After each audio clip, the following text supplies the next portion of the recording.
Welcome to infinity scholar sir. My name is Mahesh Kumar. I teach mathematics. तो last lecture में हमने देखा था कि रियल नंबर उसकी बेसिक्स हमने देखी थी। आज हम उससे रिलेटेड कुछ क्वेश्चंस करेंगे और कुछ सिचुएशनल प्रॉब्लम्स जो हमारे एग्जाम्स में पूछे जाते हैं क्लास 10th बोर्ड एग्जाम में, सीबीएसई बोर्ड में भी और आरबीएसई बोर्ड में भी, और जो भी स्टेट बोर्ड्स है उन सभी एग्जाम्स में पूछे जाते हैं। तो उससे रिलेटेड जो भी सिचुएशनल प्रॉब्लम्स है, वर्ड प्रॉब्लम्स है, उनको भी हम एच सी एफ एल से रिलेटेड उनको हम सोल्व करने की कोशिश करेंगे। तो आओ पहले हम थोड़ा सा जो रियल नंबर हमने लास्ट लेक्चर में डिस्कस किया था उसकी बेसिक्स, उसको थोड़ा सा मैं इसको रिवाइज करवा देता हूँ एक बार, जिससे कि आपको बहुत अच्छे से हो जाए। तो देखो रियल नंबर क्या होती थी, हमने लास्ट लेक्चर में डिस्कस किया था कि रियल नंबर आपकी दो टाइप की होती है, एक तो रैशनल और एक इरेशनल। रैशनल क्या होती है, जिसको आप पी बाई क्यू की फॉर्म में एक्सप्रेस कर सकते हो, वी है Q is not equal to zero. इसके अलावा हमने देखा था नॉन टर्मिनेटिंग रिपीटिंग वाली जो नंबर्स होती है वो भी क्या होती है, रैशनल। और टर्मिनेटिंग वाली जो आपको रैशनल होती है तो आपको पता ही होगा। इसके अलावा हम इरेशनल की बात करें तो इरेशनल नंबर क्या होती है, जो नॉन टर्मिनेटिंग, नॉन रिपीटिंग वाली या फिर नॉन रिकरिंग वाली जो नंबर होती है उनको हम बोलते हैं इरेशनल नंबर। लाइक √2, √3, पाई भी आपका इरेशनल नंबर होता है। इसके अलावा इलर नंबर जो होता है वो भी क्या होता है, आपका इरेशनल नंबर होता है। उसके बाद हमने पढ़ा था fundamental theorem of arithmetic. what is fundamental theorem of arithmetic? So fundamental theorem of arithmetic state that every composite number can be expressed in the form of prime factorization and these prime factors are unique apart from the order। कि कोई भी अगर composite number है उसको आप उसके prime factors में आप एक्सप्रेस कर सकते हो, और जो प्राइम फैक्टर्स होते हैं वो क्या होते हैं, यूनिक होते हैं। यूनिक मीन्स जैसे मान लीजिए मैंने कोई कंपोजिट नंबर ली 12। अब 12 के जो फैक्टर्स होंगे वो क्या होंगे, 2 की पावर 2 इंटू 3। अब जो 12 है इसके जो फैक्टर्स है 2 की पावर 2 इंटू 3 के अलावा कुछ भी नहीं हो सकता, कि 2 इंटू 3 इसके अलावा कभी कुछ नहीं आएगा, कि 12 को आप और प्राइम फैक्टर्स में आप इसको डिस्ट्रीब्यूट नहीं कर सकते। तो जो प्राइम फैक्टर्स हैं 12 के वो क्या है, यहाँ पे यूनिक है। इसलिए हम कहते हैं कि कोई भी कंपोजिट नंबर है उसके जो प्राइम फैक्टर्स होते हैं वो क्या होते हैं, यूनिक होते हैं। अपार्ट फ्रॉम द ऑर्डर, मतलब इसको आप 3 इंटू 2 लिखो, चाहे 2 इंटू 3 लिखो, बात इससे कोई फर्क नहीं पड़ता। ऑर्डर का कोई यहाँ पे रोल नहीं होता है, बस जो प्राइम फैक्टर्स है वो यूनिक होने चाहिए। आओ अब हम इससे रिलेटेड कुछ क्वेश्चंस देखते हैं। इसके अलावा हमने एक फॉर्मूला भी पढ़ा था कि जो भी हमारे पास नंबर्स है जिसका हम एच सी एफ एलसीएम निकाल रहे हैं, तो मैं अभी यहाँ पे केवल 2 नंबर की बात कर रहा हूँ। 3 नंबर के लिए वो फॉर्मूला अप्लाई नहीं होगा, 3 नंबर के लिए अलग से फॉर्मूला है, लेकिन हमारी कोर्स में केवल 2 नंबर्स के लिए ही वो फॉर्मूला दिया हुआ है। तो हम उसकी बात करें तो कोई भी अगर हमारे पास 2 नंबर है उसका आपने एच सी एफ और एलसीएम निकाला। एच सी एफ और एलसीएम क्या होता है इसके बारे में हमने कल डिस्कस किया था। एच सी एफ क्या होता है, smallest power of each common factor in both number. या जो भी नंबर्स आपके पास गिवन है, 2 है तो 2, 3 है तो 3, 4 है तो 4 नंबर, जो भी उसके अंदर कॉमन फैक्टर होगा उसकी स्मॉलेस्ट पावर जो होती है वो तो होता है एच सी एफ। और एलसीएम क्या होता है, जो हाईएस्ट पावर या लार्जेस्ट पावर जो होती है ऑफ ईच कॉमन फैक्टर, वहाँ पे each factor, sorry common factor नहीं, कॉमन फैक्टर केवल एच सी एफ में लेते हैं। एलसीएम के अंदर ईच फैक्टर्स जो होता है उसकी हाईएस्ट पावर हम यहाँ पे काउंट करते हैं। इसके अलावा हमारे पास एक रिलेशन भी हमने देखा था कि जो एच सी एफ और एल सी एम और जो नंबर है 2 नंबर के लिए हमने देखा था, क्या था वो, प्रोडक्ट ऑफ 2 नंबर जो होता है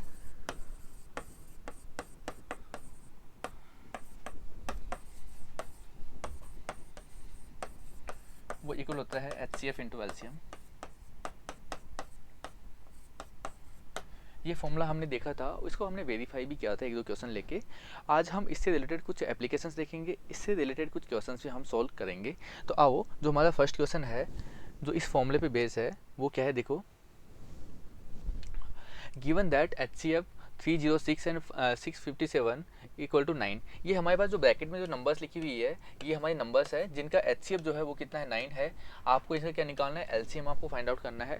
अब आपके पास नंबर्स गिवन है, एक तो ये तरीका है कि आप प्राइम फैक्टराइज करो फिर इसका L C M find out कर सकते हो। इसके अलावा अगर आप बिना प्राइम फैक्टराइज किए अगर आपको एल सी एम निकालना है तो ये जो फॉर्मूला की आपके पास देखो एच सी एफ भी गिवन है और दोनों नंबर्स भी आपके पास गिवन है, तो डायरेक्टली भी जो हमने फॉर्मूला भी ऊपर देखा था उसका यूज करके आप डायरेक्टली एलसीएम फाइंड आउट कर सकते हो। देखो कैसे, आपको पता है मान लीजिए एक नंबर आपके पास ए है, दूसरे नंबर बी है, तो ए इंटू बी जो होगा वो इक्वल होता है किसके, H C F into LCM के। हम वैल्यूज यहाँ पे पुट कर लेते हैं। देखो ए और बी के हमारे पास दोनों नंबर को हमने एज्यूम किया है। One number is 306 and another number is 657 equal to H C F जो है आपके पास कितना गिवन है, 9 है। इंटू एलसीएम आपको फाइंड आउट करना है। देखो 9 मल्टीप्लाई में है, इसको इधर ट्रांसपोज करोगे कहाँ जाएगा, डिवाइड में जाएगा।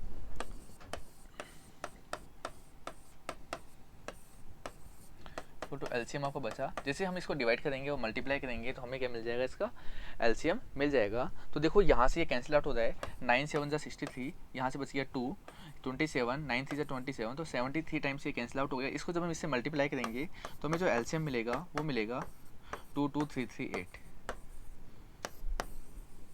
तो हमने बिना प्राइम फैक्टराइज किए हमने एलसीएम निकाल लिया इस फॉर्मूले की यूज से, इस फॉर्मूले की हेल्प से। तो आप अगर इस फॉर्मूले को अगर आपको याद है तो आप जब भी आपको दोनों नंबर गिवन हो, एलसीएम गिवन हो, एचसीएफ पूछे तो भी आप ये फॉर्मूला यूज़ कर सकते हो। या हो सकता है आपको कई बार किसी क्वेश्चन के अंदर एचसीएफ दिया हुआ होगा, एलसीएम गिवन होगा, एक नंबर मिसिंग होगा, दूसरा नंबर आपसे एक नंबर गिवन होगा, दूसरा नंबर मिसिंग होगा, वो आपसे पूछा जाएगा, तो भी आप ये फॉर्मूला यूज़ करके आप उस नंबर को फाइंड आउट कर सकते हो। तो ऐसे कोई सा भी क्वेश्चन हो जिसको आप इस फॉर्मूले की हेल्प से आप सॉल्व कर सकते हो। देखो नेक्स्ट क्वेश्चन क्या है, देखो ये क्वेश्चन भी इसी फॉर्मूले पे बेस्ड एक क्वेश्चन है। इसको हम देखो कैसे सोल्व करेंगे। 2 numbers are in the ratio. अब यहाँ पे जो नंबर्स है उनका रेशियो हमें गिवन है। लास्ट क्वेश्चन में हमें नंबर्स गिवन थी, लेकिन यहाँ पे हमें क्या गिवन है, इनका रेशियो गिवन है। 2 numbers are ratio in the ratio 5:7 and their LCM is 385, find the numbers। इस बार हमें नंबर्स हमसे पूछा गया है, हमें नंबर्स का रेशियो गिवन है और हमसे जो एक्चुअल नंबर्स है वो हमसे पूछा गया है और उनका एलसीएम हमें गिवन है क्वेश्चन में। तो देखो जब भी मैंने आपने पढ़ा भी होगा कि जब भी यहाँ पे रेशियो की बात आती है हमेशा हम उनको एक्स लगा के अज्यूम कर लेते हैं। तो देखो लेट हमारे पास 2 नंबर्स आर, मान लीजिए हमारे पास एक नंबर तो ए है और दूसरा नंबर जो है बी है। ए जो नंबर है वो क्या है आपके पास 5x और सेकंड जो नंबर है वो क्या है हमारे पास 7x। अब हमें दोनों का क्या गिवन है, एलसीएम भी आपको गिवन है। जो एलसीएम है वो कितना है, देखो यहाँ पे 385 है। अब हमें निकालना है इनका दोनों नंबर जो वो फाइंड आउट करनी है। लेकिन अब हमारे पास प्रॉब्लम ये है कि यहाँ पे एचसीएफ गिवन नहीं है, तो हमें थोड़ा सा कॉमन सेंस यूज करके हमें एचसीएफ पता करना पड़ेगा। देखिए जो एचसीएफ की डेफिनेशन जो है वो क्या होती है, each common factor of given numbers. अब यहाँ पे जो गिवन नंबर है वो 2 ही नंबर है, तो दोनों के अंदर जो कॉमन फैक्टर होगा, अगर आप यहाँ ध्यान से देखेंगे तो दोनों ये नंबर ये देखिए, दूसरी नंबर ये देखिए, इनके अंदर जो कॉमन फैक्टर है वो क्या है, यहाँ पे x है। तो इनका जो एचसीएफ होगा वो क्या हो जाएगा, आपका x हो जाएगा। अब आप जो फॉर्मूला आपके पास है उसको आप यूज़ कर सकते हो। फॉर्मूला आपके पास जो है वो क्या है, a इंटू बी इक्वल है किसके, एचसीएफ इंटू एलसीएम के। देखो वैल्यू जो आपके पास गिवन है यहाँ पे आप पुट कर सकते हैं। ए की जो वैल्यू है वो कितने आपके पास 5x है, बी की जो वैल्यू है वो क्या आपके पास 7x है, इक्वल टू एचसीएफ जो है आपके पास कितना है x है, इंटू एलसीएम जो है कितना है आपके पास 385 है। देखो x से x कैंसिल आउट हो जाएगा, यहाँ से आप मल्टीप्लाई करेंगे तो कितना जाएगा 35x इक्वल टू कितना 385। आपको तो केवल x की वैल्यू फाइंड आउट करनी है। तो देखो 35 मल्टीप्लाई में कहाँ ट्रांसफर कहाँ जाएगा, डिवाइड में जाएगा। देखो सोल्व करके क्या आ जाएगा, x equal to 385 divide by 35। आप इसको डिवाइड करोगे तो कितना जाएगा, ये देखो 35 बन जाए 35, कितना बच गया 35 1। तो x की जो वैल्यू आई कितनी आई, यहाँ पे 11 आई। लेकिन हमें x की वैल्यू नहीं चाहिए, हमें तो दोनों नंबर से हमसे पूछी गई है और दोनों नंबर को हम ऑलरेडी अज्यूम कर चुके हैं। एक तो क्या है 5x है, सेकंड क्या है 7x है। तो वहाँ पे हम x की वैल्यू पुट करेंगे तो a जो आपको मिलेगा देखो 5 इंटू 11 कितना मिलेगा आपको 55, और जो b है देखो आपको कितना मिलेगा 7, दूसरी क्या है 7x है, x की वैल्यू आपके पास 11 मिली है, कितना जाएगा 77। तो इस तरह देखो हमारे पास दोनों नंबर से वो आपको मिल चुकी है। तो इस टाइप के जितने भी क्वेश्चन होंगे आप इस तरह से आप इसको सॉल्व कर सकते हैं। नेक्स्ट क्वेश्चन देखो, नेक्स्ट क्वेश्चन क्या है, if the sum of 2 numbers is 126। इस क्वेश्चन में हमें क्या गिवन है, जो 2 नंबर्स हैं उनका सम हमें गिवन है and they HCF and LCM. यहाँ पे उन दोनों नंबर्स का सम भी गिवन है और एचसीएफ और एलसीएम भी गिवन है। आपसे पूछा क्या गया है, then the sum of reciprocal of 2 numbers. जो भी नंबर्स हमारे पास गिवन है उनका सम में गिवन है, उन नंबर्स के रेसिप्रोकल का सम हमसे पूछा गया है। मान लीजिए हमारे पास एक नंबर जो है वो क्या है a है, सेकंड नंबर को हम b मान लेते हैं। तो a प्लस b तो आपके पास जो गिवन है, दोनों नंबर का जो सम है वो कितना गिवन है आपको 126 गिवन है। इसके अलावा आपको क्या गिवन है, देखो इन दोनों का आपको एचसीएफ भी गिवन है और एलसीएम भी गिवन है। तो एचसीएफ तो कितना है आपके पास 7 है और एलसीएम जो है वो कितना है आपके पास 180 है। आपसे पूछा क्या गया है, जो नंबर्स है, अब नंबर्स क्या है हमारे पास a और b है, इनके रेसिप्रोकल का सम आपसे पूछा गया है। दोनों नंबर का पहले हम रेसिप्रोकल करेंगे। तो रेसिप्रोकल देखो क्या हो जाएगा, 1/a प्लस 1/b जो है वो आपसे पूछा गया है। देखो अब ऐसे जब भी आता है हम क्या करते हैं, एलसीएम लेते हैं। इनका एलसीएम क्या आएगा आपका, ए बी आएगा। आप एलसीएम लेकर सॉल्व करोगे तो a प्लस बी आपको ऊपर बनेगा। देखो अब हमारे पास यहाँ पे एक प्रॉब्लम आ गई कि ए बी की वैल्यू नहीं है, लेकिन हम थोड़ा सा अगर हम ध्यान से सोचे तो हमें पता है ये तो प्रोडक्ट ऑफ टू नंबर्स है और हमें एच सी एफ और एलसीएम ऑलरेडी गिवन है, और हमें पता है कि प्रोडक्ट ऑफ टू नंबर्स जो होता है वो किससे इक्वल होता है, H C F into LCM के इक्वल होता है। तो हम जो प्रोडक्ट ऑफ टू नंबर्स है उसको H C F into LCM से हम क्या कर सकते हैं, रिप्लेस कर सकते हैं। तो वैल्यू को हम यहाँ पे पुट कर देंगे तो देखो हमें क्या मिलेगा, ए प्लस बी अपॉन में इसकी जगह क्या आ जाएगा, H C F into LCM. हमें a प्लस बी तो आपको गिवन है कितना है 126 divide by H C F जो आपके पास गिवन है कितना है 7 और ये कितना है 180। 7 एलसीएम कितना है 180। देखो जब हम इसको मल्टीप्लाई करते हैं तो देखो ये कितना बन जाएगा आपके पास,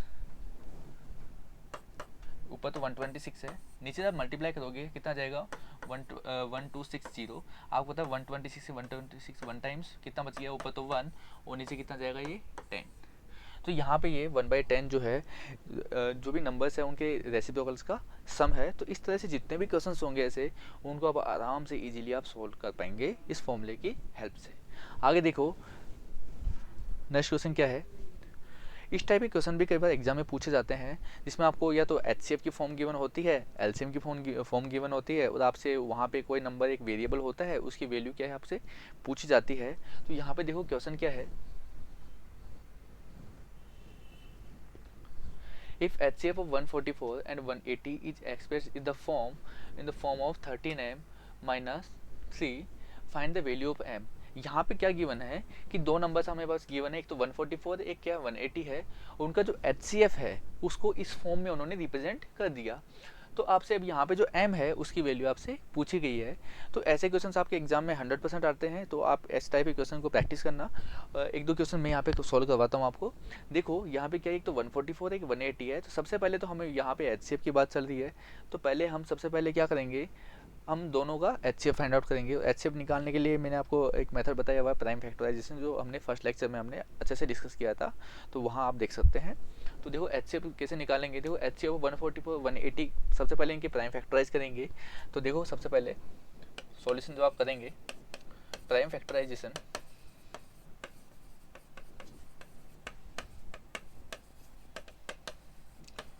ऑफ HCF ऑफ 144 एंड 180। देखिए इसका जो प्राइम फैक्टराइजेशन होगा वो क्या होगा, जब तक इवन नंबर हो तब तक केवल आपको 2 का डिवाइड करना होता है। ये कितना जाएगा 72, फिर इवन नंबर आप 2 का डिवाइड करेंगे कितना जाएगा 36, फिर इवन नंबर 2 का डिवाइड करेंगे कितना जाएगा 18, फिर इवन नंबर 2 का डिवाइड करेंगे कितना जाएगा 9, फिर 3 का डिवाइड होगा 3 और 3 का डिवाइड करेंगे कितना जाएगा 3 का डिवाइड करेंगे कितना जाएगा 1। अब हम 180 जो है इसका भी हम प्राइम फैक्टराइजेशन करेंगे। तो 180 देखिए इवन नंबर है, 2 का डिवाइड करेंगे कितना जाएगा 90, फिर 2 का डिवाइड करेंगे कितना जाएगा 45। अब आपको पता होगा 45 में केवल किसका डिवाइड होता है, 2 का डिवाइड नहीं होता है, तो 3 का डिवाइड होता है। तो 3 का डिवाइड हम यहाँ पे करेंगे, देखो आपको क्या मिलेगा 15। अब 15 में वापस से 3 का डिवाइड होता है कितना आएगा 5, फिर 5 में 5 का डिवाइड होता है कितना आ गया 1। देखो हमारे पास जो नंबर्स है के जो प्राइम फैक्टर्स है वो क्या है, यहाँ पे पास 144 का जो आपको मिला है कितना मिला है 2 की पावर 4 इंटू 3^2। 180 जो आपको मिला है वो कितना मिला है, देखो 2^2 3^2 इंटू 5 की आपको मिला है। हमें फाइंड आउट करना है इनका HCF। आपको पता है HCF क्या होता है, वो क्या होता है smallest power of each common factor, जो इनमें कॉमन होता है दोनों में उसकी स्मॉलेस्ट पावर। देखो यहाँ पे 2 भी कॉमन है 3 भी कॉमन है, इनकी स्मॉल पावर आपको देखनी है। देखो यहाँ पे 2 की तो स्मॉल पावर क्या है 2 है और 3 की स्मॉल पावर क्या है, दोनों में सेम है, तो आप कोई सा भी एक कॉमन यूज कर सकते हो। तो यहाँ पे आ जाएगा 2 की पावर 2 इंटू 3 की पावर 2। आपको पता होगा 2 की पावर 2 4 होता है और 3 की पावर 2 9 होता है, कितना 36 आ गया। कितना गया ये 36। तो इनका जो HCF है वो कितना मिला आपको 36 मिला है। लेकिन आपको जो क्वेश्चन में HCF गिवन है वो किस फॉर्म में गिवन है 13m माइनस, तो ये भी क्या आपके पास HCF है। तो HCF जो है एक और फॉर्म में आपको गिवन है, किस फॉर्म में 13m माइनस 3 की फॉर्म में गिवन है। अब आपको पता है कि ये भी HCF है ये भी HCF है और दोनों सेम ही नंबर के हैं, तो दोनों आपस में क्या होने चाहिए इक्वल होने चाहिए। तो हम दोनों को इक्वल पुट करेंगे तो हमें हमारा जो आंसर है वो हमें मिल जाएगा। देखो हमारे पास जो क्या हो जाएगा यहाँ से 13m -3 जो है इक्वल होगा किसके 36 के। ये माइनस का आपको m की वैल्यू फाइंड आउट करनी है। -3 जो है इसको जब आप इधर ट्रांसपोज करेंगे तो 13m इक्वल टू उधर जाएगी, देखो इधर माइनस का है उधर जाएगा तो प्लस का हो जाएगा, तो 36 + 3 तो 13m इक्वल टू, इनको ऐड करोगे कितना जाएगा 39 आ जाएगा। आपको केवल m की वैल्यू फाइंड आउट करनी है। 13 किसमें मल्टीप्लाई में है तो ये कहाँ जाएगा डिवाइड में जाएगा। तो देखो आपको क्या मिलेगा m इक्वल टू 39/13 100 का क्या मिलेगा आपको 3 मिलेगा। तो m की जो वैल्यू है वो कितनी मिली आपको 3 मिली। तो इस टाइप से आप इस टाइप के जितने भी क्वेश्चंस होंगे उनको आप सोल्व कर पाएंगे। नेक्स्ट क्वेश्चन देखो, जो भी इसी तरीके का क्वेश्चन है, सेम टाइप का क्वेश्चन है करीब करीब। तो देखिए पढ़िए क्या है, the LCM of two coprime numbers is 70560 if one of the number is 245 find the other number. मैंने कहा था इस टाइप के क्वेश्चंस पे आपसे एग्जाम में पूछे जाते हैं। क्या क्वेश्चन है यहाँ पे कि आपको जो दो नंबर्स है उनका आपको एलसीएम गिवन है और एक नंबर आपको गिवन है, आपको अनदर नंबर जो दूसरा नंबर मिसिंग है वो आपको फाइंड आउट करना है। लेकिन अब आपके माइंड में ये आ रहा होगा कि सर हमें तो जब भी ऐसा क्वेश्चन होता है तो एचसीएफ और एलसीएम दोनों गिवन होता है, एक नंबर गिवन होता है। लेकिन यहाँ पे तो क्या है, एलसीएम तो गिवन है, एक नंबर भी गिवन है, दूसरा नंबर में फाइंड आउट करना है, लेकिन एचसीएफ तो है ही नहीं। आपके माइंड में क्वेश्चन 100% आएगा। लेकिन अगर आप ध्यान से इस क्वेश्चन को पढ़ोगे तो आपको इस क्वेश्चन का जो रिप्लाई है वो क्वेश्चन में ही छुपा हुआ है। देखो हमने जो नंबर्स यूज़ किए हैं, जो कैसे नंबर है हमारे पास को प्राइम नंबर है। कैसे है हमारे पास को प्राइम नंबर है, वो आपको पता होगा डेफिनेशन से, नहीं पता तो मैं आपको बता देता हूँ। को प्राइम नंबर की जो डेफिनेशन है वही क्या होती है कि जिन भी नंबर का एचसीएफ जो होता है 1 होता है उन नंबर को क्या बोलते हैं हम को प्राइम नंबर बोलते हैं। मतलब यहाँ पे अगर दोनों नंबर को प्राइम है तो उनका जो एचसीएफ है वो क्या होने वाला है 1 होने वाला है। दैट मीन्स इन दोनों नंबर के बीच में कोई भी कॉमन फैक्टर नहीं होगा, इसलिए हम दोनों नंबर को क्या बोलते हैं को प्राइम नंबर बोलते हैं। तो मतलब हमें इनडायरेक्टली हमें एचसीएफ भी हमें यहाँ पे गिवन है। एलसीएम है, एक नंबर ऑलरेडी था, एचसीएफ हमें नहीं था, दिख नहीं रहा था, लेकिन यहाँ पे छुपा हुआ था, हमने उसको फाइंड आउट कर लिया जो कि कितना है 1। तो देखो एलसीएम जो है आपके पास कितना गिवन है यहाँ पे 70560 और एचसीएफ जो है वो कितना हो जाएगा आपके पास यहाँ पे 1 हो जाएगा। क्यों हो जाएगा, क्योंकि हमारे पास जो नंबर्स है वो कैसी है को प्राइम नंबर है। वो को प्राइम नंबर का एचसीएफ जो होता है कितना होता है 1 होता है। एक जो अनदर नंबर उसको हम ए मान लेते हैं, सेकंड जो दूसरा नंबर मिसिंग है उसको बी मान लेते हैं। देखो 1 नंबर जो कितना है 245 है और सेकंड जो नंबर है बी वो क्या है मिसिंग है। देखो हमें मिसिंग नंबर फाइंड आउट करना है। तो मुझे बताओ जब भी ऐसा क्वेश्चन आता है माइंड में तो हमारे माइंड में एक ही रिलेशन यूज में आता है कि product of two number equal होता है किसके एचसीएफ इंटू एलसीएम के। तो वाली चीज़ हम क्या करेंगे यूज करेंगे, इसको सोल्व आउट करने की कोशिश करेंगे। देखो सिंस हमारे पास फॉर्मूला है ए इंटू बी इक्वल होता है किसके एचसीएफ इंटू एलसीएम के, इसके हम बहुत सारे क्वेश्चन सोल्व कर चुके हैं। तो अब हमारे माइंड में ये फॉर्मूला तो अच्छे से बैठ गया होगा कि फॉर्मूला क्या है। आगे देखो हम यहाँ पे वैल्यूज पुट करते हैं। देखो ए जो नंबर है वो कितना आपके पास 245 into B equal to HCF जो आपके पास कितना है 1 इंटू 70560। तो आपको बी फाइंड आउट करना है। 245 मल्टीप्लाई में कहाँ जाएगा डिवाइड में जाएगा। देखो कितना हो जाएगा ये 70560 डिवाइड बाई 245 और जब आप इसका डिवाइड करेंगे तो आपको मिलेगा 288 आपको आंसर मिलेगा। मतलब जो सेकंड नंबर जो हमारा है वो कितना है 288।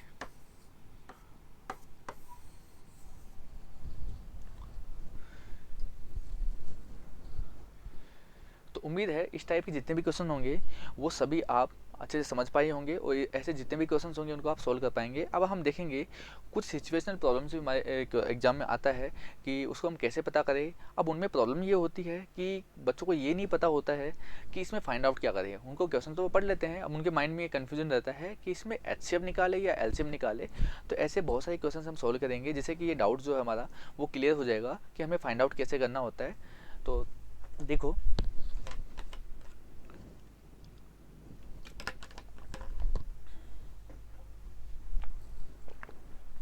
ऐसे टाइप का फर्स्ट क्वेश्चन देखो क्या है, 2 tankers contain 850 litres and 680 litres of petrol respectively. हमारे पास 2 टैंकर है, उसके अंदर एक की जो कैपेसिटी है वो तो कितनी है हमारे पास 850 लीटर की है और सेकंड जो टैंकर है उसकी जो कैपेसिटी है वो कितनी है 680 लीटर की है। Find the maximum capacity of a container which can measure the petrol of either tanker in exact number of times. मतलब एक और ऐसा टैंकर की कैपेसिटी बताओ मैक्सिमम कैपेसिटी बताओ जिससे कि आप इन दोनों टैंकर को मेजर कर सको एग्जैक्ट नंबर ऑफ टाइम्स। मतलब जो भी आए वो एग्जैक्ट नंबर ऑफ टाइम आना चाहिए, ऐसे हाफ नहीं रहना चाहिए। आप उससे कितनी बार मेजर कर पाओगे हर एक टैंकर को, वो आपसे पूछा गया है। तो जब भी ऐसे टाइप की क्वेश्चन हो तो सबसे पहले आपको ये समझना जरूरी है कि आपको एच फाइंड आउट करना है या फिर एलसीएम। अब मैं आपको बताऊं तो कुछ ऐसे वर्ड्स है जिसको आप देख के भी पहचान सकते हो कि आपको एच फाइंड आउट करना है या फिर एलसीएम फाइंड आउट करना है। अब मैं आपसे बात करूँ तो जब भी क्वेश्चन के अंदर हाईएस्ट, मैक्सिमम, लार्जेस्ट ऐसे वर्ड्स आपको दिखे तो आपको पता लग जाना चाहिए कि आपको क्या फाइंड आउट करना है, एचसीएफ आपको फाइंड आउट करना है। लेकिन किसी क्वेश्चन में आपको मिनिमम, लोवेस्ट अगर ऐसा लिखा हुआ दिख जाए, मतलब आपको क्या फाइंड आउट करना है, एलसीएम आपको फाइंड आउट करना है। तो ऐसे क्वेश्चन को हम ऐसे सोल्व करते हैं। या फिर आप ऐसे भी सोच सकते हैं कि देखिए एचसीएफ जो होता है हमें क्या देता है, स्मॉल वैल्यू देता है, और एलसीएम जो होता है हमें क्या होता है, लार्जर वैल्यू देता है। मतलब जो भी नंबर गिवन है उससे बड़ी वैल्यू कौन देता है, हमें एलसीएम देता है। और जो भी नंबर हमें गिवन है एचसीएफ फाइंड आउट करते हैं उनसे छोटी वैल्यू आपको मिलती है। तो आपको ये पता करना पड़ेगा, क्वेश्चन को समझना पड़ेगा कि क्वेश्चन में हमें फाइंड आउट क्या करना है, छोटी वैल्यू चाहिए या फिर बड़ी वैल्यू चाहिए, ये हमें पता करना पड़ेगा। जब आप इस क्वेश्चन को पढ़ोगे तो आपको पता लगेगा कि जो दो टैंकर है उनकी कैपेसिटी ये है। अब आपको एक ऐसा टैंकर यूज करना है इनको मेजर करने के लिए। अब मुझे बताओ जो कंटेनर आप इनको मेजर करने के लिए यूज करोगे वो कंटेनर तो इनसे छोटा ही होगा, तभी तो आप इनको भर पाओगे। अगर आप मेजर करना चाहते हैं तो जो भी कंटेनर आप यूज कर रहे हो उसकी जो कैपेसिटी होगी वो इन दोनों की टैंकर की कैपेसिटीज क्या होनी चाहिए, कम होनी चाहिए। आपको पता है कम जो वैल्यू आती है हमें कौन देता है, एचसीएफ देता है। मतलब इस क्वेश्चन में क्या फाइंड आउट करना पड़ेगा, हमें एचसीएफ फाइंड आउट करना पड़ेगा। इसके अलावा देखो यहाँ पे देखो क्या गिवन है, मैक्सिमम कैपेसिटी आपसे पूछी गई है और हमने पढ़ा है मैक्सिमम का मतलब क्या फाइंड आउट करना, हमें एचसीएफ हमें फाइंड आउट करना है। तो आप ऐसा भी आप इसको देख सकते हैं, समझ सकते हैं। देखो हम इस क्वेश्चन का एचसीएफ फाइंड आउट करते हैं तो कैपेसिटी होगी वो क्या होगी बेटा, एचसीएफ ऑफ 850 लीटर, क्योंकि आपको इन्हीं टैंकर को मेजर करना है तो इनका ही हमें क्या निकालना पड़ेगा, एचसीएफ निकालना पड़ेगा। तो 850 एंड 680 इनका जो एचसीएफ होता है आप सोल्व आउट कर लेना कितना। देखो यहाँ पे तो जीरो है, यहाँ जीरो है, आपको पता है 85 और 68 इसका एचसीएफ तो कितना होता है 17 होता है। तो जीरो है तो एक जीरो लगा देंगे, आप इसको ऐसे भी सॉल्व कर सकते हैं डायरेक्टली। लीटर क्योंकि कंटेनर है उसकी कैपेसिटी पूछी जा रही है तो किस में आएगा, लीटर में आएगा। तो ये क्या हो जाएगा, हमारा आंसर हो जाएगा कि जिस कंटेनर को हम यूज़ करना चाहते हैं इनको मेजर करने के लिए उसकी जो कैपेसिटी है वो कितनी होनी चाहिए, 170 लीटर। नेक्स्ट क्वेश्चन देखो कुछ इसी पे बेस्ड, इसी कॉन्सेप्ट पे बेस्ड हम सेकंड क्वेश्चन देखते हैं। वो क्या है देखो, on a morning walk 3 persons step off together and their steps measure 40 और 42 एंड 45 सेंटीमीटर रेस्पेक्टिवली। उनकी जो फुट के जो स्टेप्स है वो कितने हैं, एक पर्सन जो है उसका तो 40 सेंटीमीटर है, सेकंड जो पर्सन है उसका 42 सेंटीमीटर है, और थर्ड पर्सन जो है उसका क्या है 45 सेंटीमीटर है। वो ऐसा स्टेप्स ले रहे हैं। अब वो मॉर्निंग वॉक कर रहे हैं तो व्हाट इज़ द मिनिमम। अब मैंने कहा था अभी थोड़ी देर पहले कि मिनिमम का मतलब क्या फाइंड आउट करना है, आपको एलसीएम फाइंड आउट करना है। आप ऐसे नहीं तो ऐसे भी समझ सकते हैं। मान लीजिए अगर वो वॉक कर रहे हैं तो वॉक करते करते मान लीजिए यही वो यहाँ से जाके उन्होंने स्टार्ट किया और वो 1 किलोमीटर चले गए। अब मुझे बताओ अगर वो 1 किलोमीटर गए हैं तो उसमें जो डिस्टेंस है वो बढ़ती जा रही है, इंक्रीज होती जा रही है। तो मतलब जो उन्होंने एक स्टेप लिया उससे तो ज़्यादा ही होगी 1 किलोमीटर लेंथ। तो मतलब आपको ज़्यादा वैल्यू चाहिए, बड़ी वैल्यू चाहिए, और बड़ी वैल्यू हमें कौन देता है, एलसीएम देता है। तो हमें इस क्वेश्चन में क्या फाइंड आउट करना पड़ेगा, एलसीएम फाइंड आउट करना पड़ेगा। आप मैक्सिमम क्वेश्चंस में देखेंगे जो भी डिस्टेंस वाला क्वेश्चन होगा, टाइम वाला क्वेश्चन होगा, उनमें मैक्सिमम क्वेश्चंस में हमें क्या फाइंड आउट करना पड़ेगा, एलसीएम ही फाइंड आउट करना पड़ेगा। मैक्सिमम बोल रहा हूँ, हर एक क्वेश्चन में नहीं। क्वेश्चन को लैंग्वेज पे डिपेंड करता है, किसी क्वेश्चन में क्या पूछा गया है, किसी क्वेश्चन में क्या नहीं पूछा गया है। लेकिन मैक्सिमम क्वेश्चन में हमें क्या फाइंड आउट करना होता है, एलसीएम। देखो तो उनके द्वारा जो डिस्टेंस कवर की गई है वो कितनी होगी, देखो वो क्या होगी आपके एलसीएम ऑफ 40, 42 एंड 45। ये आपका क्या होना चाहिए, आंसर होना चाहिए। ये आपको फाइंड आउट करना है। एलसीएम आपको पता ही होगा, एलसीएम कैसे निकालते हैं, प्राइम फैक्टराइजेशन मेथड से। जब हम इनको एक साथ प्राइम फैक्टराइज करते हैं तो हमें क्या मिलता है, एलसीएम मिलता है। एलसीएम ही मिलता है, ये हमने बचपन में सीखा था जब हम छोटे छोटे से थे। देखो क्या हो जाएगा 40, 42, 45। इस टाइप से जब आप इनको सोल्व करते हो तो आपको डायरेक्टली जो मिलता है वो क्या मिलता है, एलसीएम मिलता है। तो देखो यहाँ पे जब इवन नंबर है पहले हम 2 का डिवाइड करेंगे, कितना जाएगा 20, कितना जाएगा 21, कितना जाएगा 45। फिर इवन नंबर 2 का डिवाइड करेंगे, कितना जाएगा 10, 21, 45। वापस इवन नंबर है, वापस 2 का डिवाइड करेंगे, कितना जाएगा यहाँ पे 5, 21 और 45। अब देखो यहाँ पे सभी के सभी ओड नंबर आ गए, तो अब 2 के बाद 3 का डिवाइड जा रहा है। देखो 21 है 45 है, दोनों में क्या होता है 3 का डिवाइड होता है, तो 3 का डिवाइड करेंगे, देखो क्या आ जाएगा। 3 का डिवाइड जब आप करेंगे तो देखो आपको क्या मिलता है 5 7 और यहाँ पे 15।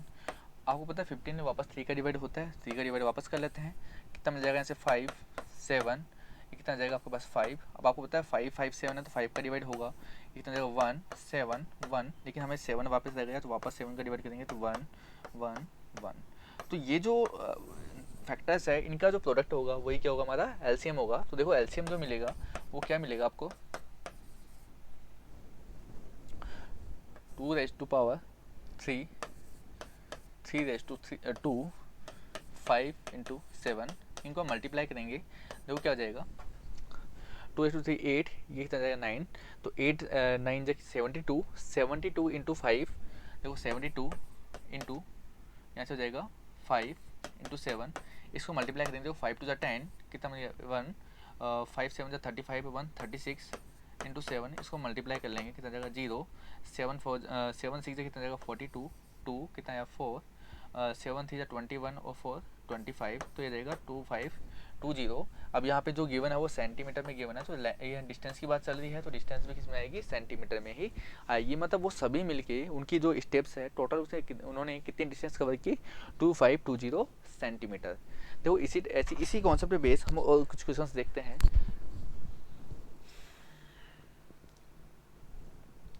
देखो ये वाला क्वेश्चन, ये क्या है, during a sale colour pencil were being sold in the pack of 24 each. अच्छा, कलर पेंसिल बेची जा रही है, सोल्ड की जा रही है, और उनके अंदर जो ईच पैक के अंदर जो कितनी है 24, मतलब एक पैक के अंदर कितनी पेंसिल है, कलर पेंसिल है 24 कलर पेंसिल है। इसके अलावा क्या है, and crayons in each pack of 32, और जो क्रेयॉन्स का जो पैकेट है उसके अंदर कितने 32, एक पैकेट के अंदर 32 क्रेयॉन्स है। तो आपको क्या पता लग रहा है कि मान लीजिए हमारे पास 2 पेंसिल के पैकेट है, तो हमारे पास कितनी पेंसिल है टोटल, एक में कितनी है 24, तो 2 में कितनी होगी 48। अगर मान लीजिए एक क्रेयन के अंदर कितना है 32 है, तो 2 में कितनी होगी 64। मतलब एक पैकेट की बात की जा रही है, एक पैकेट में इतनी है। यहाँ पे आपसे देखो आगे पढ़ते हैं, पूछा क्या गया है, if you want full pack of both and same number of pencil and crayons, how many packet of each would you need to buy। अब ये पूछा गया है कि you want to full pack of both and same number of pencil and crayons, आप कितने packet खरीदेंगे कि आपके पास नंबर ऑफ पेंसिल भी सेम रहे और नंबर ऑफ क्रेयॉन्स भी सेम रहे। ये क्वेश्चन में आपसे पूछा गया है। अब मुझे आप बताओ, एक पैकेट में अगर 24 है, एक पैकेट में अगर 32 क्रेयॉन्स है, तो जब आप हाउ मेनी पैकेट्स की बात की जा रही है, मतलब नंबर ऑफ पेंसिल जो है, पैकेट्स अगर आप 2 लोगे तो नंबर ऑफ पेंसिल भी क्या होगी, नंबर जो है क्या होगा इंक्रीज होगा, क्रेयॉन्स भी इंक्रीज होगा। मतलब जो नंबर है वो क्या होगा इंक्रीज हो रहा है। वो बड़ी वैल्यू जो आती है हमें कौन देता है, एलसीएम देता है। मतलब इनडायरेक्टली इस क्वेश्चन में क्या फाइंड आउट करने के लिए कह रहा है, वो एलसीएम फाइंड आउट करने के लिए कह रहा है। तो क्या आप उम्मीद है आप समझ पाए होंगे इनमें, इस क्वेश्चन में हमें क्या निकालना है, एलसीएम निकालना है। तो देखो इस क्वेश्चन का जो आंसर होगा वो क्या होगा, एलसीएम ऑफ 24 एंड 32। आपको पता होगा इन दोनों का जो एलसीएम होता है वो कितना आता है, डायरेक्टली 96। तो मतलब हमें 96 की क्या चाहिए, पेंसिल चाहिए, 96 की क्या चाहिए, हमें क्रेयॉन्स चाहिए। लेकिन हमसे क्वेश्चन में क्या पूछा गया है, वो पैकेट पूछा गया है, नंबर ऑफ पैकेट। तो देखो number of packet of crayons और पेंसिल दोनों निकाल लेते हैं। तो number of packet of pencil he need two by, total कितना जाएगा, देखो 96।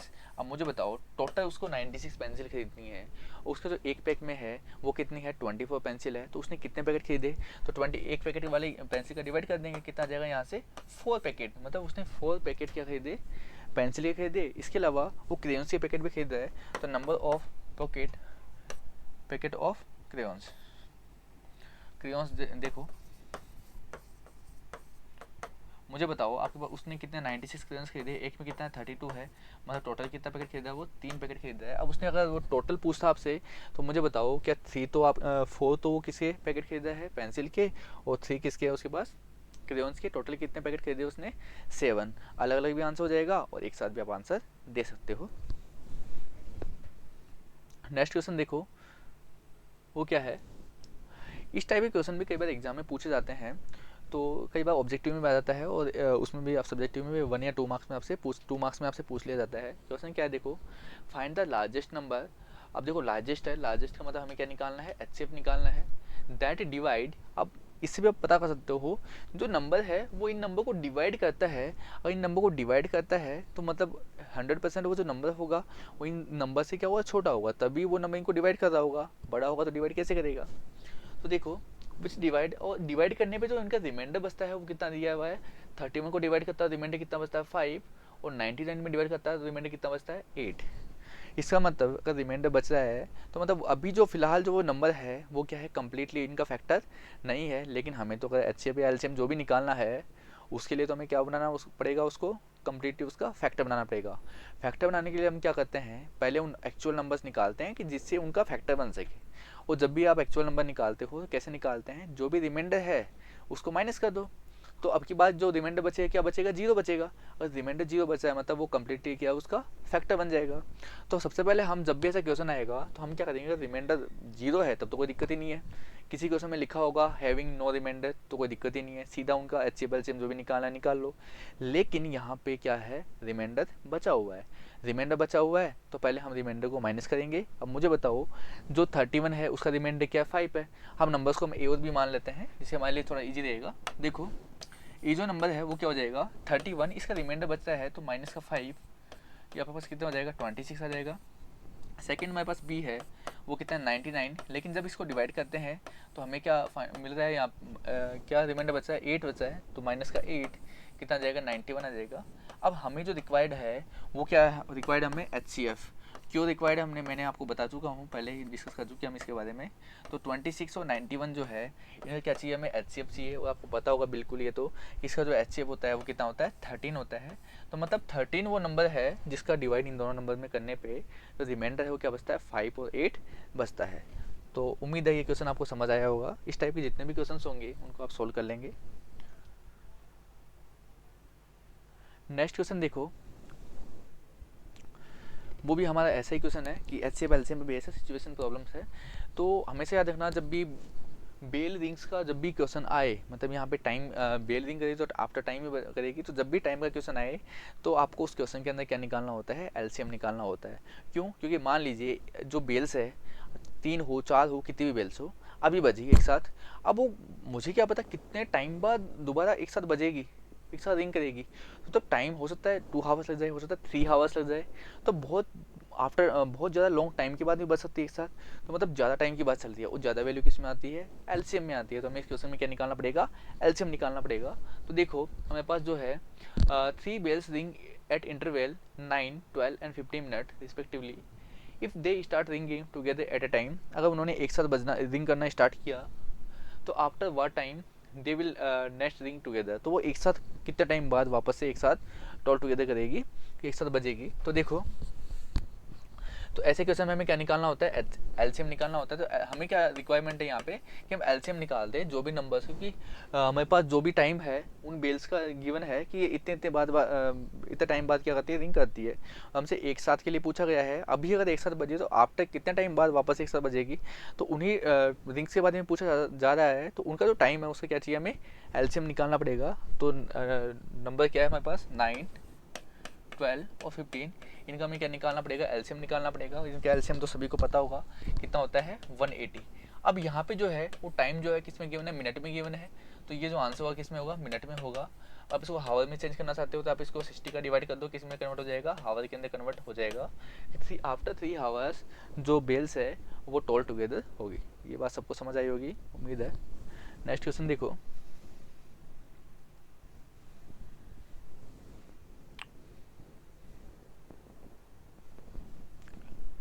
find the smallest number which when increased by 17 is actually divisible by both number।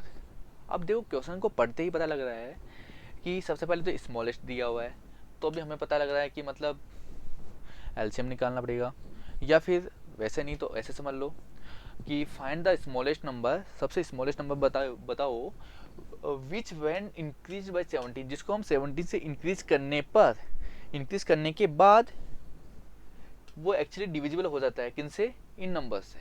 अब मुझे बताओ अगर वो जो नंबर है इन दोनों नंबर से डिविजिबल है तो वो जो नंबर होगा इन दोनों से क्या होगा, बड़ा होगा। वो बड़ा नंबर किस में आता है, हमेशा एलसीएम में आता है। और कब वो डिविजिबल है परफेक्टली, जब आप उसको 17 से इंक्रीज कर रहे हो। इंक्रीज का मतलब क्या होता है, हमेशा ऐड करना। तो मान लीजिए वो जो नंबर है स्मॉलेस्ट नंबर, वो क्या है हमारे पास x है। तो उस जो नंबर है x, उसको जब हम 17 इंक्रीज करते हैं, 17 से क्या कर दिया हमने, उसको इंक्रीज कर दिया, तब वो नंबर क्या होगा, इन दोनों नंबर से डिविजिबल होगा। और हमें पता है दोनों नंबर से डिविजिबल है तो हमें क्या निकालना पड़ेगा, यहाँ पे एलसीएम निकालना पड़ेगा। तो ये जो नंबर है वो किसके इक्वल होना चाहिए, इन दोनों नंबर जो गिवन है उनके एलसीएम के। तो क्या आ जाएगा 520 एंड 468। आप इनका एलसीएम निकाल लेना। इनका जो एलसीएम आएगा वो कितना आएगा, 4680। हमें तो नंबर आपसे पूछा गया है, तो नंबर इक्वल टू 17 को दे जाएगा माइनस कर देंगे, क्या जाएगा 4680 माइनस का 17, वो कितना आ जाएगा आपके पास 4663। ये आपका आंसर आ जाएगा। मतलब जो नंबर है स्मॉलेस्ट नंबर वो कितना है 4663 है, जिसको हमने 17 से इंक्रीज़ किया तो वो किससे 520 और 468 से डिविजिबल हो गया। इसी टाइप के देखो कुछ और क्वेश्चन हम सोल्व करते हैं। नेक्स्ट क्वेश्चन जो है वो क्या है, देखो गुलाब जामुन और रसगुल्ला, ये तो नाम आते ही सबके मुंह में पानी आ जाता है। तो देखो क्या है, street shopkeeper prepare 396 gulab jamun and 342 rasgulla. He packed them in combination. Each container consists of either gulab jamun or rasgulla, but have equal number of pieces. Okay ठीक है, वो उनको एक कंटेनर में रखना चाहता है, या तो एक कंटेनर में या तो गुलाब जामुन होगा या फिर रसगुल्ला, ऐसा मिक्स में नहीं रख रहा, या तो गुलाब जामुन होंगे या फिर रसगुल्ला पुट करेगा। अब मुझे बताओ, जो बॉक्स होता है, जो कंटेनर होता है छोटा वाला, उसमें जो जितने भी क्वांटिटी में रसगुल्ला गुलाब जामुन है, उनसे तो कम number of rasgulla, number of gulab jamun आप रख पाओगे, क्योंकि जो कंटेनर वो क्या है, इनसे छोटा है। तो आपसे कितने नंबर ऑफ कंटेनर आपको चाहिए गुलाब जामुन और रसगुल्ले को रखने के लिए, ये आपसे क्वेश्चन पूछा जा रहा है। तो मतलब एक कंटेनर के अंदर तो मिनिमम ही आप रख पाओगे, मतलब कम रसगुल्ला या गुलाब जामुन रख पाओगे आप, तो मतलब आपसे कम वैल्यू चाहिए। और छोटी वैल्यू किस में आती है, एचसीएफ में आती है। तो आप इसको क्या निकालना पड़ेगा, आपको एचसीएफ निकालना पड़ेगा। जब भी एक कंटेनर, या मतलब उसे छोटे की बात की जाए ना, कि ये कंटेनर है, इसके अंदर इसको आपको मेजर करना है या इसमें आपको रखना है, तो मतलब क्या निकालना है, आपको एचसीएफ निकालना है। ये आपको समझ आना चाहिए। तो find the number of pieces he should put in the each box. तो हर एक बॉक्स के अंदर वो कितने पीस रखेगा, ये भी आपसे पूछा गया है। तो मुझे बताओ, क्या जब आप एचसीएफ निकालोगे इन दोनों नंबर्स का, कि आपके पास जो है 396 तो गुलाब जामुन है, 342 क्या है, रसगुल्ला है, तो इनका जो एचसीएफ होगा, क्या वही आपका नंबर ऑफ पीस होगा ईच बॉक्स के अंदर।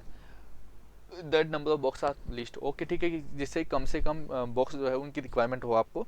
तो आपको सिंपली क्या निकालना है, इनका एचसीएफ निकालना है, और आपको आंसर मिल जाएगा। तो देखो आपको क्या चाहिए यहाँ पे, एचसीएफ ऑफ 396 एंड 342, इसका एचसीएफ हम निकाल लेंगे। ये आपको रिक्वायरमेंट है कि अगर आप ये निकालोगे तो आपको जितने भी बॉक्स चाहिए रिक्वायरमेंट वो आपको मिल जाएगा, कि आपको कितने बॉक्स रसगुल्ला गुलाब जामुन को रखने के लिए चाहिए।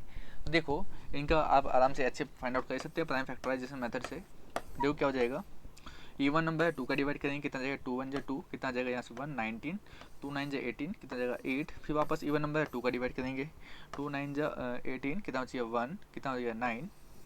अब यहाँ पे ऑर्डर 3 का डिवाइड होगा, कितना जाएगा 33, वापस 3 का डिवाइड होगा, कितना गया यहाँ से 11, 11 में 11 का डिवाइड होगा, कितना गया 1। सेकंड जो है वो कितना है 342, 342 की प्राइम फैक्टराइज करेंगे, इवन नंबर है 2 का डिवाइड करेंगे, कितना जाएगा 1 7 1।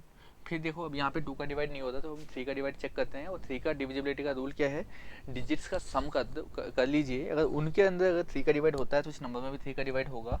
देखो 1 + 7 8 + 1 9 होता है, 9 में 3 का डिवाइड होता है तो इस नंबर में भी 3 का डिवाइड होगा। कर लीजिए, कितना जाए 3 5 15, कितना बचेगा यहाँ से 2 2 7 21। अब देखो वापस 57 है, वापस डिजिट का सम कर लीजिए। 5 और 7 कितना होता है आपके पास 12, 12 में 3 का डिवाइड होता है तो यहाँ भी होगा। देखो 3 1 3, कितना बच गया तो 9 टाइम्स। अब 19 में वो पता होगा 19 का ही डिवाइड होता है, कितना गया 1। अब आपको तो जो रिक्वायरमेंट है वो क्या रिक्वायरमेंट है, एचसीएफ की।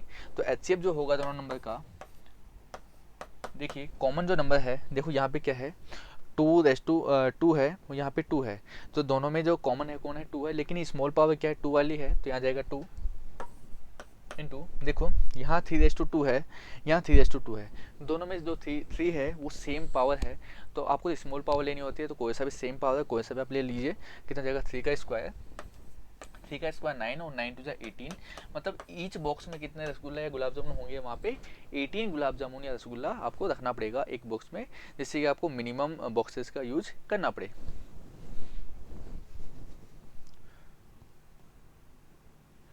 नेक्स्ट देखिए, ऐसा क्वेश्चन हम पहले भी ऊपर कर चुके हैं कैपेसिटी वाला, कि जब भी कोई भी टैंक हो उनको मेजर करने के लिए एक अनदर टैंक की आपको रिक्वायरमेंट है, उसकी कैपेसिटी आपसे पूछी जाए, मतलब जिससे आप मेजर करना चाहते हैं उसकी कैपेसिटी क्या होगी, जो टैंक को मेजर करना चाह रहे हैं आप, उससे तो कम ही होने वाली है, कम होने वाली है, मतलब आपको क्या फाइंड आउट करना पड़ेगा, HCF आपको फाइंड आउट करना पड़ेगा।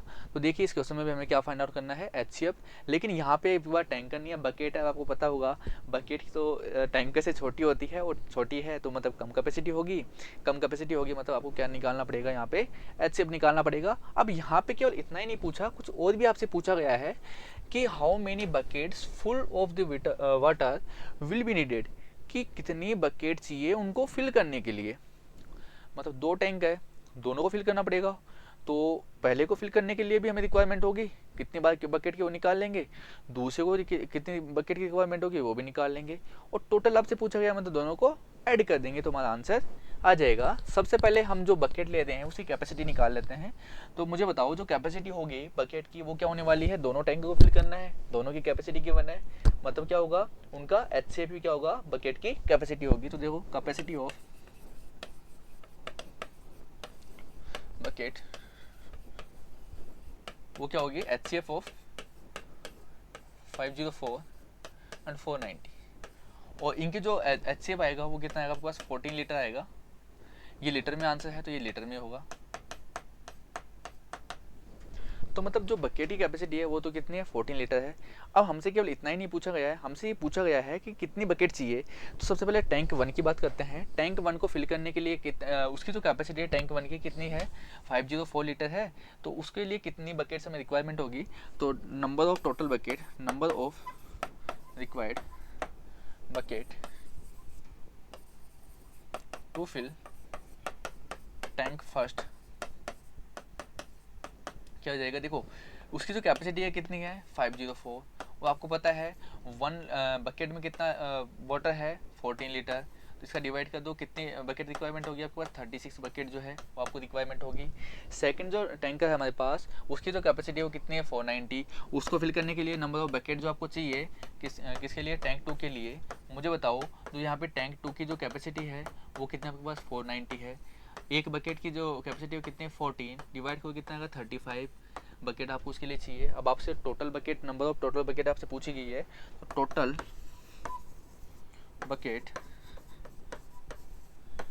कितनी रिक्वायरमेंट होगी, टैंक 1 के लिए तो आपके पास 36 रिक्वायरमेंट थी, टैंक 2 के लिए 35, टोटल मिला के कितना आ जाएगा 71 बकेट आपको रिक्वायरमेंट होगी। तो ये क्या होगा हमारा आंसर होगा। कुछ 1-2 क्वेश्चन और कर लेते हैं इस टाइप के। देखो जब भी ऐसे क्वेश्चन आए, ये एग्जाम में कई बार पूछ लिया जाता है। तो इस क्वेश्चन को देखो क्या है, there is a circular path around a sports field. अब सर्कुलर पाथ यहाँ पे बना हुआ है,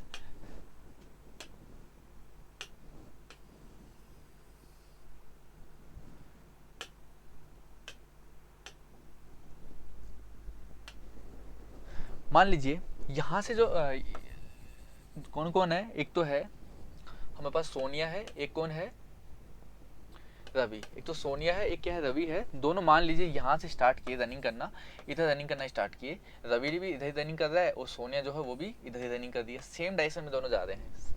ये तो क्लॉकवाइज जाएंगे, इस दोनों के सेम डायरेक्शन का क्वेश्चन आपसे पूछा जाएगा। अपोजिट का आंसर अलग होता है, अपोजिट का आपसे क्वेश्चन नहीं पूछा जाता है। यहाँ पे क्या है सेम डायरेक्शन में जा रहे हैं दोनों के दोनों। तो there is a circular path around sports field, Sonia take 18 minute. तो सोनिया जो है एक पूरा कंप्लीट चक्कर लगाने में कितना टाइम लेती है, 18 मिनट लेती है। और जो रवि है पूरा एक कंप्लीट चक्कर लगाने के अंदर कितना टाइम लेता है, वो 12 मिनट लेता है। Suppose they both start at the same point, suppose किया कि दोनों सेम पॉइंट से, मान लीजिए पॉइंट पी है, यहीं से उन्होंने स्टार्ट किया एंड सेम टाइम पे स्टार्ट किया and go in the same direction, और सेम डायरेक्शन में ही दोनों रनिंग कर रहे हैं। After how many minute will they meet again at the starting point, तो कितने टाइम बाद दोनों मीट करेंगे। अब यहाँ पे जो है कि सोनिया तो 80 मिनट में अपना मतलब सोनिया की जो स्पीड है वो क्या है, स्लो है। किससे? रवि से। वो तो 12 मिनट में, रवि तो 12 मिनट में कंप्लीट कर रहा है एक चक्कर, और जो सोनिया वो 80 मिनट लगा रही है। मतलब पहले राउंड में तो मिलने से रहे, तो कितने चक्कर बाद, कितने राउंड लगाने के बाद दोनों स्टार्टिंग पॉइंट पे मिलेंगे, ये आपसे पूछा गया है। तो जब भी ऐसा क्वेश्चन आए तो मतलब हमें क्या करना पड़ेगा, इनका मतलब टाइम तो मैक्सिमम की बात की जा रही है, टाइम मैक्सिमम की बात की जा रही है, मतलब क्या निकालना पड़ेगा, एलसीएम। और जब भी ऐसा क्वेश्चन आए कि सेम डे से में रनिंग कर रहे हैं, टाइम की बात, टाइम में आपसे पूछा जाए स्टार्टिंग में मिलने का, तो डायरेक्टली आप बिना देखे ही आप एलसीएम निकाल देना। एलसीएम जो है किसका, एलसीएम ऑफ 18 और 12। और आपको पता होगा एलसीएम जो कितना था 36, टाइम मिनट में गिवन है, तो मिनट जो हो जाएगा हमारा क्या हो जाएगा, आंसर हो जाएगा। तो 36 मिनट के बाद दोनों स्टार्टिंग पॉइंट पे मिलेंगे। उम्मीद है ये लेक्चर आपको पसंद आया होगा और सब कुछ समझ आया होगा। Okay, thank you.